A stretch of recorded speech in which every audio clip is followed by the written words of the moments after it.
Ito na po si Honda 155, binaklas na namin. Yung umuugong lang pagka kinambyo, tsaka sobrang ingay ng makina. So ito na, binaklas na yung takip, hindi na pinakita kasi marami na nagbablog doon, tsaka madali lang yun. So ito na tayo sa informatibo kagad. Oil filter, oil pump. Ito po, ang daming oil sludge na naging lupa na. Oh. So ito, isi-share natin ang sekreto dyan.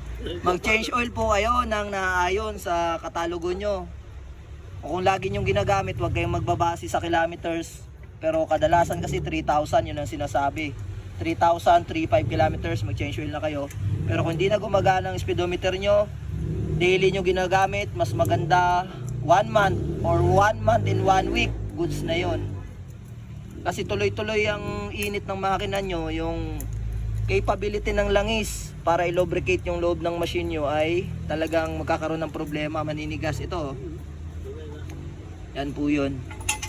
So, ewan ko lang kung na-refresh na tong makina na to, dito pa lang to. Pero yung loob, ewan lang, malalaman lang yan pag in-overhaul. So far ngayon, hindi pa naman to ma-overhaul dahil ang nakita kong problema sa sobrang ingay ay etong tappet, sobrang layo ng clearance. Siguro mga 15 mm. Si brother, hindi ko na pinakita yung mukha kasi artistahin to, baka maraming pupunta ditong babae. Ano to? Sinunap na to. Sabi ng mga mangkanor na mekaniko, 5.00 mm. So, baka marami magpuntahan dito at hanapin, saan sir yung mekaniko mo sir? So ayan po. At ito, slide na slide. Tingnan natin kung anong ebidensyang meron neto. Tigas na neto, di na mahugot. May lock pa pala, meron pa. Babanatan natin ang lock niya. Si brother nag-aano pa eh. Nag-tune up pa. So dalawa na kaming bumanat. Ito si Doc brother ng isang bumanat dito sa kabila para mabilis ang trabaho dahil meron pa kaming lakad. Punta pa kasi kami ng Pegasus. Asan ba yun? Di ba ano yun? Kainan ba yun? Alam ba ni Dong yun? Pegasus, kainan yun Kainan yun. Masarap pang pansit dun eh. So ayun. Inuman kainan. So grabe yung doon kami lamis dumadaan araw-araw.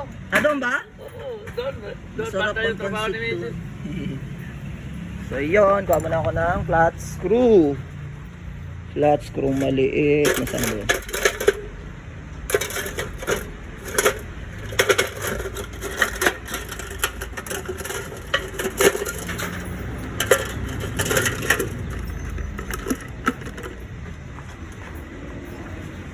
So ito, vlog lang naman to. Alam ang kwenta to eh. Vlog lang to.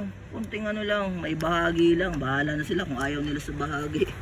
Makibahagi. Oh, ayan talaga. Ayun pala, may basahan pa. Thank you, sir. Ayan oh. Kala ko hindi naka-record. Yaw-yaw tayo ng yaw-yaw. Naka-record na pala. So yun, grabe no. Ayun oh.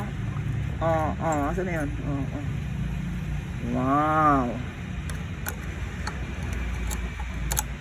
So ang rason kung bakit tumatagalan yung mga makina ay dahil sa proper maintenance. Kaya na pinalitan ng ano to, line eh. Nagalaw dyan, no? Nakagalaw dito.